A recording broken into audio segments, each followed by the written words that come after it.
Hello student, आपका स्वागत है हमारे YouTube channel mathematics Abhishek Kumar में।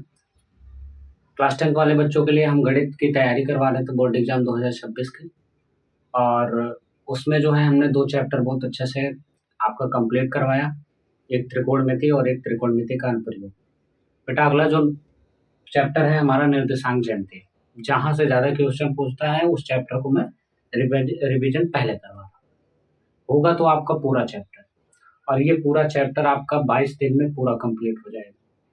20 से 22 दिन में पूरा का पूरा गणित आपका कंप्लीट होने वाला है। बस आप धैर्य बनाइए 20 तक। आज इसमें जो है 2 तारीख हो गया, 20 जनवरी तक पूरा आपका जो गणित है वो कंप्लीट होने वाली है। और वीडियो पसंद आए तो वीडियो को ज़्यादा से ज़्यादा लाइक करें, शेयर करें, सब्सक्राइब करें।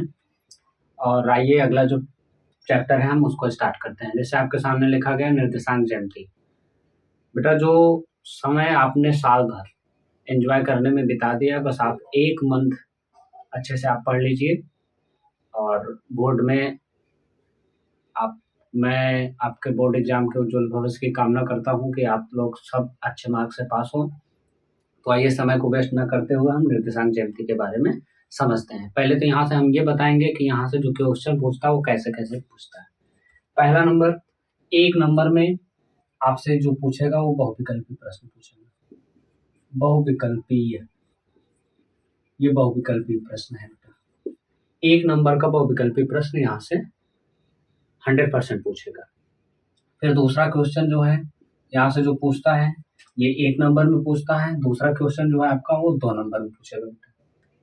2 नंबर में 2 नंबर का जो क्वेश्चन होगा वो थोड़ा जैसे 2 बिंदुओं के बीच की दूरी निकालने का हो गया, या और कोई दूसरा सवाल हो गया मध्य बिंदु से निकालने के लिए। तो यहाँ से वो 2 नंबर का पूछता है, और ये 4 नंबर का।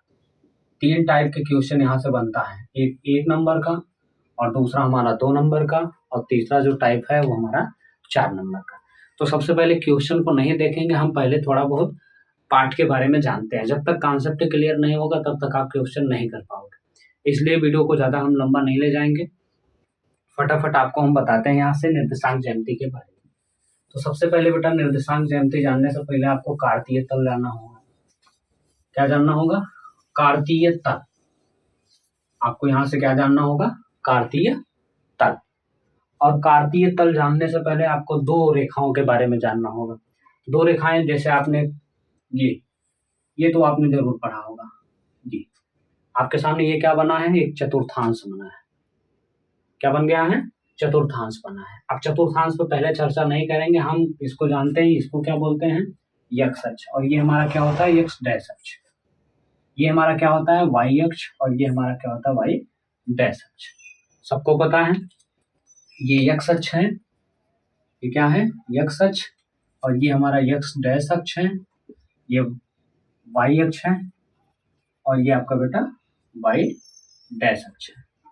लेकिन ये जो 2 प्लेन रेखाएं हैं, जो 2 प्लेन रेखाएं, एक यक्ष और वाई, ये जो बोर्ड आपका है एक प्लेन है, एक तल है कि नहीं है? तल है। तो बेटा यहाँ पर 2 रेखाएं एक दूसरे को किसी एक बिंदु पर प्रतिच्छेद कर रही हैं। मान लो जहां पर ये एक दूसरे को प्रतिच्छेद करती है उसी को हम क्या बोलते हैं बेटा? मूल बिंदु। क्या बोलते हैं उसे? हम उसी को बोलते हैं बेटा मूल बिंदु, जहां पर ये रेखाएं एक दूसरे को प्रतिच्छेद करते हैं। अगर आपसे पूछा जाए यहाँ कौन कौन 2 रेखाएं हैं, तो आप बताओगे यहाँ पर 2 रेखाएं, एक यक्ष अक्ष वाला और एक हमारा वाई अक्ष वाला। ये जो वाई अक्ष वाला रेखाएं हैं इसी को हम बोलते हैं ऊर्ध्वाधर रेखा। क्या बोलते हैं बेटा? इसी को हम बोलते हैं ऊर्ध्वाधर रेखा। ऊर्ध्वाधर रेखा। और ये जो हमारी 2 रेखाएं हैं पड़ी हुई हैं, 2 रेखाएं, एक यहाँ से यहाँ ये वाली और एक ये वाली 2 रेखाएं हैं। वाई अक्ष वाला भी वैसे है, उसी प्रकार है। ये भी ऊर्ध्वाधर, ये भी हमारा ऊर्ध्वाधर। तो ये हमारी जो रेखाएं वो क्या है? क्षैतिज रेखा। ये आपकी क्या है? क्षैतिज रेखा। कहने का मतलब कार्तीय तल आपका क्या होता है? कार्तीय तल आप इतना जानो कि ये जो हमारा होता है कार्तीय तल, क्या होता है बेटा? कार्तीय तल। तल सबको समझ में आया? आपके सामने एक बोर्ड है, आप ये क्या है? एक तल है। और यक्ष और वाई रेखाओं से मिलकर बने आकृति को कार्तीय तल कहा जाता है। कहने का मतलब यक्ष अक्ष और वाई अक्ष से मिले जो ये फिगर आपके सामने बनकर तैयार हुआ वो कार्तीय तल है।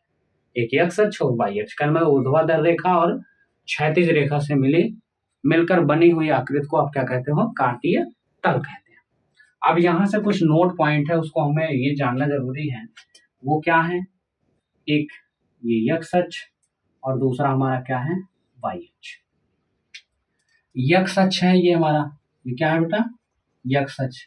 ये कौन सा है, जो हमारी क्षैतिज रेखा है वही हमारी क्या है, यक्ष अक्ष है, क्षैतिज रेखा। यक्ष अक्ष हमारे क्या है, क्षैतिज रेखा। और वाई अक्ष हमारा क्या है, वाई अक्ष आप बोलोगे ये है हमारा ऊर्ध्वाधर रेखा, ऊर्ध्वाधर रेखा। ये हमारा क्या है बेटा, ऊर्ध्वाधर रेखा। आ रहा बात समझ में ना। अब आपको यहां से समझ में आ गया होगा कि यक्ष अक्ष को हम क्या बोलते हैं, यक्ष अक्ष हमारा क्या होता है, क्षैतिज रेखा होता है। वाई अक्ष हमारा क्या होता है, ऊर्ध्वाधर रेखा होता है। आई बात समझ में। यक्ष अक्ष आपका क्या है, क्षैतिज रेखा, और वाई अक्ष आपका क्या है, ऊर्ध्वाधर रेखा। अब बातें ये समझ में आई। और दूसरा हमारा पॉइंट, अगर तीसरा पॉइंट अगर आप जानना चाहो कि यक्ष अक्ष और वाई अक्ष, यक्ष अक्ष और वाई अक्ष एक दूसरे को जिस बिंदु पर प्रतिच्छेद करते हैं मूल बिंदु कहलाता है। क्या कहलाता है बेटा, मूल बिंदु कहलाता है। कहने का मतलब यक्ष अक्ष और वाई अक्ष जहां एक दूसरे को काटते हैं, यक्ष अक्ष और वाई अक्ष एक दूसरे को जहां पर काटते हैं उसे क्या कहते हैं बेटा, मूल बिंदु कहते हैं। तो ये मूल बिंदु भी कंप्लीट हुआ। ये क्षैतिज रेखा है, ये हमारी ऊर्ध्वाधर रेखा। यक्ष अक्ष को एक चीज और, यक्ष अक्ष पर नापी गई दूरियों को हम क्या कहते हैं बेटा, भुज कहते हैं। और वाई अक्ष पर नापी गई दूरियों को हम क्या कहते हैं, कोट कहते हैं। आई बात समझ में। अब यक्ष अक्ष की दूरियां कहने मतलब अगर इस तरफ है या इस तरफ है, ऊपर है या नीचे है, वाई वाला ऊपर है या नीचे है, एक्स वाला चाहे इस तरफ हो चाहे इस तरफ हो, वो चाहे यक्ष अक्ष पे हो उसको भी भुज कहेंगे, या यक्ष डैश अक्ष पर है तो उसको भी भुज कहेंगे। वाई वाला है वाई अक्ष पर तो उसको हम कोट कहेंगे, या वाई डैश पे है उसको भी हम कोट कहेंगे। आई बात समझ में। तो यहाँ से भुज और कोट ये समझ में आ गया होगा। 3 पॉइंट ये लिखा गया, यक्ष अक्ष क्षैतिज रेखा को यक्ष अक्ष और वाई अक्ष को ऊर्ध्वाधर रेखा। यक्ष अक्ष और वाई अक्ष एक दूसरे को जिस बिंदु पर काटते हैं उसी बिंदु को हम क्या कहते हैं, मूल बिंदु कहते हैं। अब यहाँ से आपको एक पॉइंट और देखने को मिलेगा, उसी को बोलते हैं जैसे निर्देशांक। अब आपके सामने लिखा गया बेटा निर्देशांक। अब निर्देशांक किसे कहेंगे, निर्देशांक ये काम करता है, निर्देशांक क्या काम करता है बेटा, निर्देशांक जो है वो बिंदु की स्थिति बताता है। निर्देशांक क्या करता है, बिंदु की स्थिति बताता है। वो क्या करता है, बिंदु की स्थिति बताता है, किसी बिंदु की स्थिति का पता लगाता है। आई बात समझ में। क्या करता है निर्देशांक, क्या करता है, किसी बिंदु की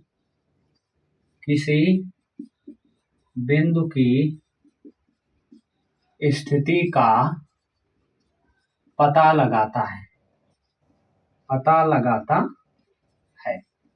आई बात समझ में। निर्देशांक क्या करता है बेटा, किसी बिंदु की स्थिति का पता लगाता है। अब एक चीज और, अब यक्ष अक्ष और वाई अक्ष पर निर्देशांक क्या करता है, किसी बिंदु की स्थिति का पता लगाता है। जैसे आपके सामने यहाँ पर कोई बिंदु है, यहीं पर अगर वो क्या है, अगर यहाँ से यहाँ तक की ये दूरी जो है, अगर ये यक्ष है, यहाँ से यहाँ तक की दूरी मान लो यक्ष है, तो ये भी दूरी आपकी क्या होगी, ये क्या होगा, यक्ष होगा। आई बात समझ में। कहने मतलब यक्ष अक्ष के समांतर नापी गई दूरियों को हम भुज कहते हैं, और वाई अक्ष के समांतर नापी गई दूरियों को हम कोटि कहते हैं। ऐसे भी कह सकते हो। आई बात समझ में। क्या कहेंगे, यक्ष अक्ष के समांतर नापी गई दूरियों को हम भुज कहते हैं, और वाई अक्ष के समांतर नापी गई दूरियों को हम क्या कहते हैं बेटा, कोटि कहते हैं। आई बात समझ में। क्या कहते हैं, कोटि कहते हैं। तो इतनी बातें आपको समझ में आ गई होंगी। अब हम आगे चलते हैं। अब आगे हम क्या करेंगे, तो ये निर्देशांक क्या पता लगाता है बेटा, ये भुज और कोट का पता लगाता है। आई बात समझ में। जैसे मान लो यहाँ से यहाँ तक की ये जो दूरी है वो x है। अब मान लो यहाँ से यहाँ तक की जो दूरी है वो क्या है, y है। तो ये x कामा y, x हमारा भुज और y हमारी क्या होगी, कोटि होगी। क्यों, क्योंकि यहाँ से यहाँ तक की जो दूरी, अगर यहाँ से यहाँ तक की दूरी मान लो y है, तो ये वाली भी दूरी आपकी क्या हो जाएगी, y हो जाएगी। तो ये समझ में आया कि नहीं आया। तो ये अब यहाँ से क्या करता है, निर्देशांक क्या करता है, ये पता लगाता है कि इसमें भुज कौन है और कोटि कौन है। और भुज और कोट के साथ साथ ये भी बिंदु की स्थिति का भी पता लगाता है। आई बात समझ में। तो अब हम आगे चलते हैं। इतनी बातें आपको कंफर्म हो गई होंगी। आगे चलते हैं हम। अब आगे आपके सामने लिखा गया है x अक्ष का निर्देशांक। जब भी आपसे पूछेगा x अक्ष का निर्देशांक तो आप क्या बताओगे, या तो ये बताओ कि x अक्ष के समांतर नापी गई दूरियां, ये बता सकते हो, या दूसरा y अक्ष से नापी गई दूरी। कहने मतलब जब भी हमने बताया ना, यहाँ से यहाँ तक की मान लो दूरी जो है वो x है, जैसे मान लो यहाँ से यहाँ तक, तो ऊपर में जो यहाँ से यहाँ तक की जो दूरी होगी वो क्या होगी बेटा, x होगी। तो इसको कहाँ से नाप रहे हो, y अक्ष से नाप रहे हो, y अक्ष से लेके नाप रहे हो ना। तो y अक्ष से नापी गई दूरी, x अक्ष का निर्देशांक जो होता है वो क्या होता है, y अक्ष से नापी गई दूरी होती है। यदि आपसे कोट के बारे में पूछता है, कोटि कोटि तो कोट के बारे में बताओगे y का निर्देशांक, क्या बताओगे, y का निर्देशांक। ये क्या था, x मतलब भुज था, और भुज में क्या है, x अक्ष का निर्देशांक, कोट में y का निर्देशांक। अब y का निर्देशांक क्या होगा, अब हम कह रहे हैं जैसे यहाँ से, अगर मान लो यहाँ से इस बिंदु से मान लो यहाँ तक की जो दूरी है वो y है, तो बेटा यहाँ पर अगर बिंदु अगर रख दिया जाए, यहाँ तक की जो दूरी होगी वो y होगी। क्यों, क्योंकि ये y अक्ष के समांतर है। ऐसे भी बता सकते हो, या इसको ये बता सकते हो x अक्ष से नापी गई दूरी, या ऐसे भी बता सकते हो x अक्ष से नापी गई दूरी, ऐसे भी बता सकते हो। आई बात समझ में। कहने का मतलब सीधे सीधे आप सीधा जो फंडा है आप ये बताओगे कि x अक्ष पे जितनी भी दूरियां आप नापोगे, चाहे वो धनात्मक हो चाहे वो ऋणात्मक हो, आई बात समझ में, उसी को हम क्या कहेंगे, भुज कहेंगे। और y अक्ष पे जितनी दूरियां नापी जाएंगी उसको हम क्या कहेंगे बेटा, कोटि कहेंगे। x अक्ष वाला भुज और y अक्ष वाला कोटि होता है। तो इतनी बातें आपको समझ में आ गई होंगी। अब आपको यहीं से समझ में, यहाँ से वेरी मोस्ट इंपॉर्टेंट मान के चलिए, वो क्या है बेटा, चतुर्थांश। क्या है, चतुर्थांश। चतुर्थांश, आप चतुर्थांश किसे कहेंगे, आप चतुर्थांश के यदि आपसे कोई परिभाषा पूछता है तो आप कुछ नहीं करना है, आपको डायरेक्ट बताना है कार्तीय तल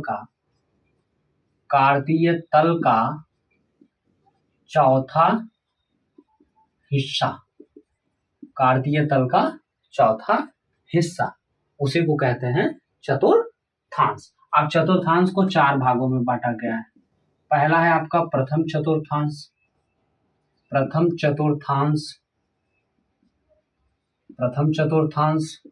और दूसरा है आपका द्वितीय चतुर्थांश, और तीसरा है आपका तृतीय चतुर्थांश, और चौथा है आपका चतुर्थ चतुर्थांश। कहने का मतलब ये जो आपके सामने कोऑर्डिनेट ज्योमेट्री का ये जो फिगर बना हुआ है, अब इसको कितने भागों में बांटा गया भैया, 4। कौन कौन से, ये जो चतुर्थांश है उसको 4 भागों में बांटा गया है। अब यहाँ से बहुत अच्छे से आपको समझना होगा। समझने वाली बात ये है कि इसको हम जो कहते हैं बेटा, ये हमारा क्या है, प्रथम चतुर्थांश, और ये हमारा क्या है, द्वितीय चतुर्थांश, ये हमारा क्या है, तृतीय चतुर्थांश, और ये हमारा क्या है, चतुर्थ चतुर्थांश।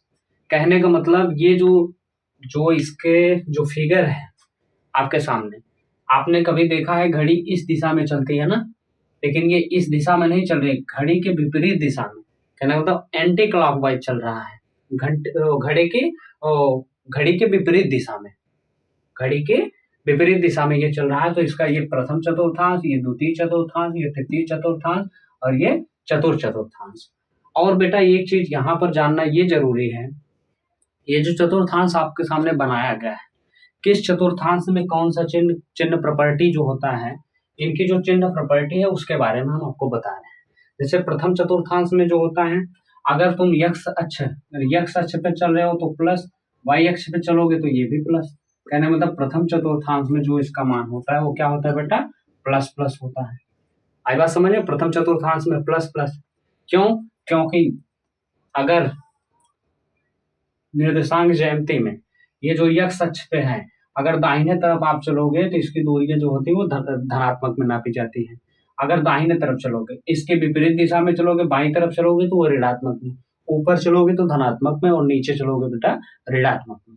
आई बात समझ में? दाहिने तरफ मतलब आपके सामने जो दाहिना हाथ है, कहने मतलब इस तरफ, अगर इस तरफ से देखोगे तो आपके सामने ये दाहिना हाथ होता है, ये दाहिना हाथ नहीं है, हमारी तरफ से ये दाहिना हाथ आपके सामने का, जो आपके सामने जो है, आप जब हम आपके सामने लिख रहे हैं तो हमारा दाहिना हाथ ये हो रहा है और बाएं हाथ ये हो, तो बाएं हाथ की तरफ जितनी दूरियां हैं वो धनात्मक। लेकिन यहाँ पर जो हम इस तरफ मुंह कर रहे हैं, सिर जब इस तरफ करेंगे तो ये जो दूरियां हैं ये आपकी क्या है, दायां, और ये आपका क्या है, बायां, ये आपका ऊपर और ये आपका नीचे।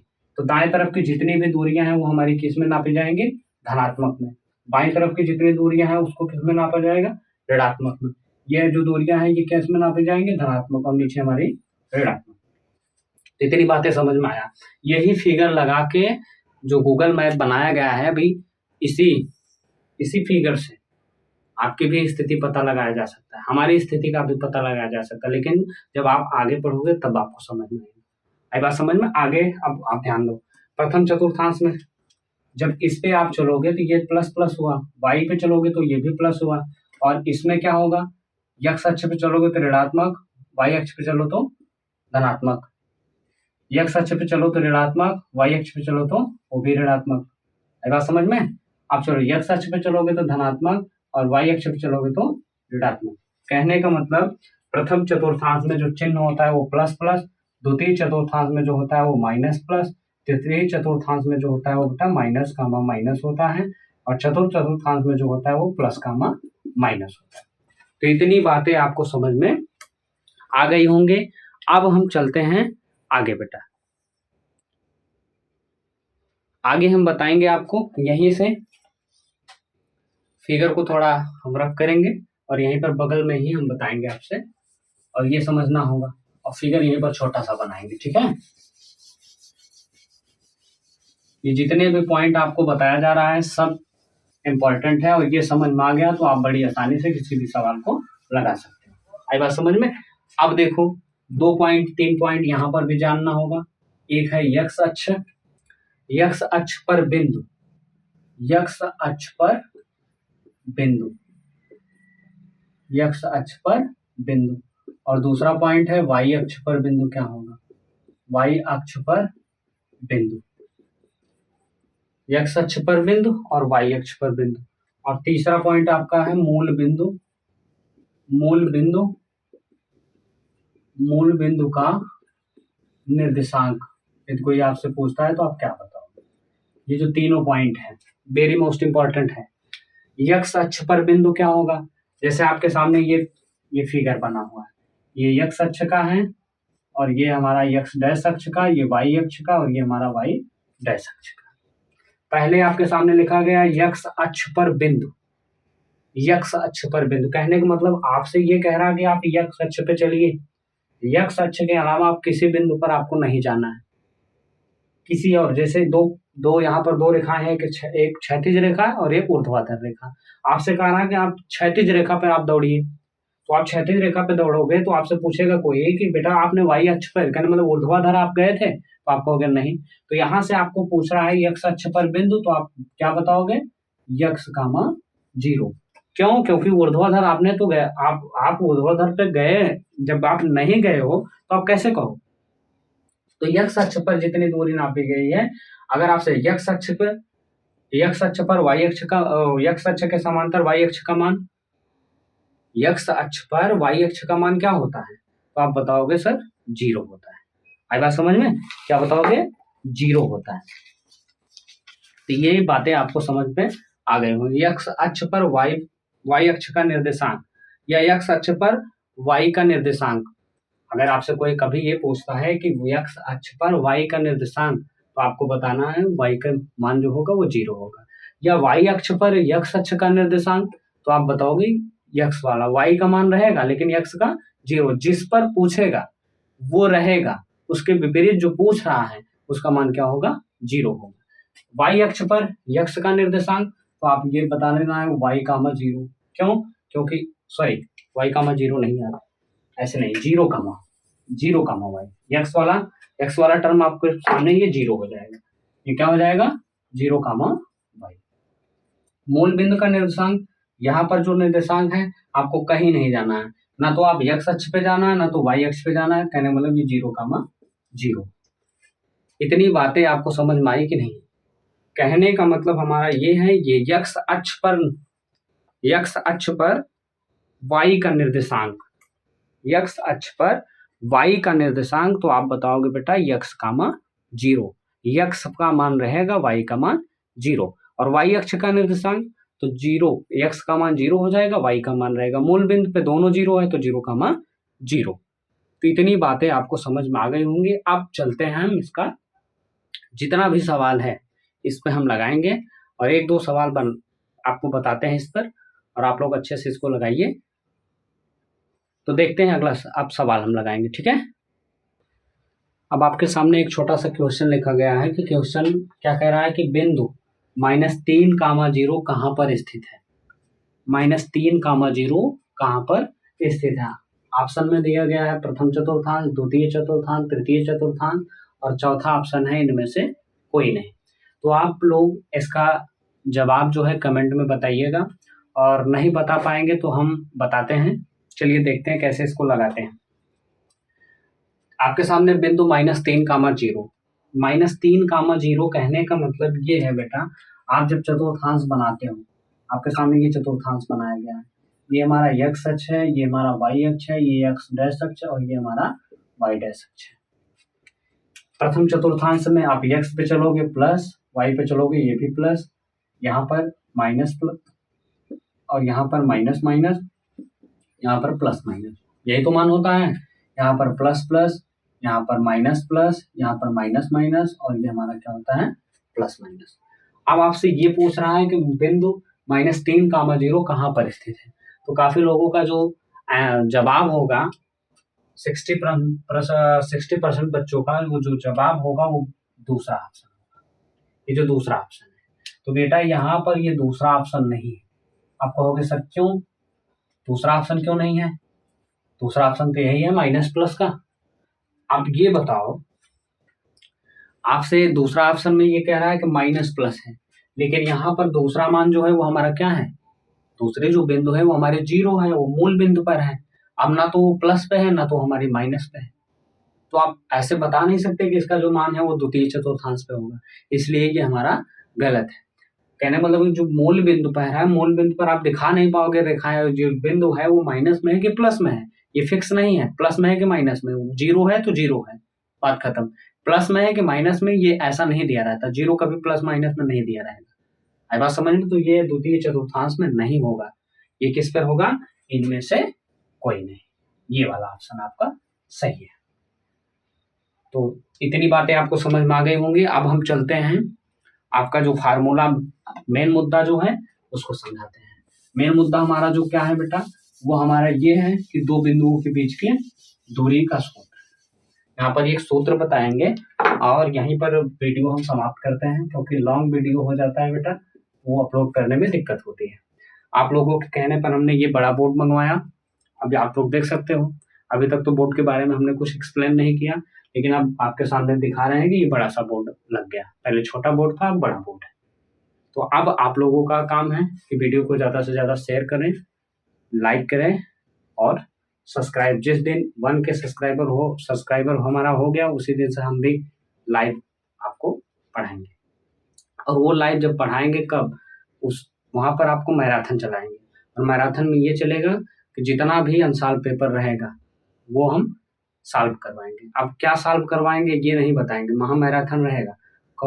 कितने प्रश्न होंगे कितने नहीं होंगे ये सब कुछ नहीं, अब उसी दिन बताया जाएगा। अब यहाँ पर जो फार्मूला बना है वो फार्मूला क्या है, दो बिंदुओं के बीच की दूरी का सूत्र, दो बिंदुओं के बीच की दूरी, दो बिंदुओं के बीच की दूरी का सूत्र, दो बिंदुओं के बीच की दूरी का सूत्र जो है क्या है, मान लो दो बिंदु, एक ए है और एक बी, दो बिंदु हैं, इनके जो निर्देशांक दिए गए हैं वो x1 y1 x1 y1 और दूसरा जो है वो x2 y2 है। इनके बीच की जो दूरी है वो कैसे आप निकालोगे, तो जो दूरी का जो फार्मूला होता है बेटा वो क्या होता है, अंडर रूट में, कहने का मतलब वर्ग, कहने का मतलब वर्ग, क्या करेंगे, दूसरे x2 में से x1 को घटाएंगे और उसका वर्ग करेंगे, फिर प्लस, फिर y2 माइनस y1 का होल स्क्वायर, दूसरे में से दूसरा जो y2 का मान है उसमें y1 का मान घटा के उसका वर्ग करेंगे। तो ये फार्मूला हमारा बना। दो बिंदुओं के बीच के दूरी का जो फार्मूला है वो क्या है, d बराबर अंडर रूट में x2 माइनस x1 का whole square plus y2 minus y1 का होल स्क्वायर। कहीं कहीं ये जो सूत्र है बेटा इस प्रकार लिखा रहता है तो आप घबराने की कोई आवश्यकता नहीं है। अंडर रूट में ये लिखा रहेगा बेटा, क्या लिखा रहेगा, x1 माइनस x2 का whole square plus y1 minus y2 का होल स्क्वायर। तो आपको घबराने की कोई आवश्यकता नहीं है, ये दोनों फार्मूले एक हैं। कैसे, जैसे आपके सामने लिख दिया जाए कि 6 माइनस 2 का होल स्क्वायर, तो कहने का मतलब 6 में से 2 गया 4, तो 4 का स्क्वायर क्या होता है भैया, 4 चौ 16, ये आया। अगर यही कहा जाए भैया 2 माइनस 6 का होल स्क्वायर आप करो तब क्या आएगा, तो 2 में से 6 गया, आ गया -4 और -4 का वर्ग करोगे 4 चौ 16, तो दोनों तरफ से 16 आया ना। तो ये आपको घबराने की कोई आवश्यकता नहीं। अगर दो बिंदुओं के बीच की दूरी का फार्मूला आपसे पूछता है, अगर ये ऑप्शन में दिया गया तो इस पे लगाओ, नहीं तो ये ऑप्शन में दिया गया तो इस पे लगाओ। तो यहीं पर वीडियो को हम समाप्त करते हैं, मिलते हैं अगले वीडियो में। और जितने भी पॉइंट आपको बताया गया, अगर ये पॉइंट आपका कंप्लीट है तो आप बड़ी आसानी से यहाँ से सवाल जितने भी पूछते हैं आप लगा सकते हो, 1 नंबर से 2 नंबर। बाकी जो 4 नंबर वाला क्वेश्चन है उसको आगे बताया जाएगा। और वीडियो पसंद आए तो वीडियो को लाइक शेयर सब्सक्राइब करें। धन्यवाद।